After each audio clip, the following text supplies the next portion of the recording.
അച്ഛൻ കിടന്ന് ഉറങ്ങണ കണ്ടില്ലേ? രാവും പകലും കിടന്ന് കഷ്ടപ്പെട്ട് ജോലി ചെയ്ത് ഒന്ന് റെസ്റ്റ് എടുക്കുക. ബഹളം ഉണ്ടാക്കണോ അവര്? ബഹളം. ഉറങ്ങാനൊന്ന് സമാധാനം കൊടുക്ക്. ഒന്ന് ശബ്ദം കുറച്ച് സംസാരിക്കേട്ടാ. ഒരു ദിവസം സ്കൂളിൽ ഇങ്ങനെ തുടങ്ങിക്കോളും രണ്ടും കൂടി കലപില്ലാന്ന്. ഉറങ്ങണവര് സമാധാനം കൊടുക്കില്ല എന്ന് വെച്ച് കഴിഞ്ഞാൽ പോത്ത് പോലെ വളർന്നു. എന്നിട്ടും ഒരു ബോധം വെച്ചിട്ടില്ല പിള്ളേർക്ക്.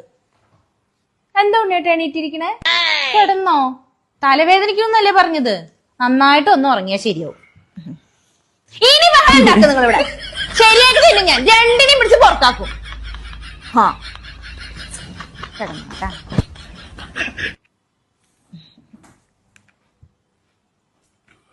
ബഹളം വെക്കണവര് ബഹളം. എന്ത് ബഹളം ഇത്? മനുഷ്യന്മാർക്ക് ഒരു സൗകര്യം കൊടുക്കണ്ടേ? അല്ല പിന്നെ രണ്ട് പിള്ളേരും കൂടിയിട്ടുണ്ടല്ലോ.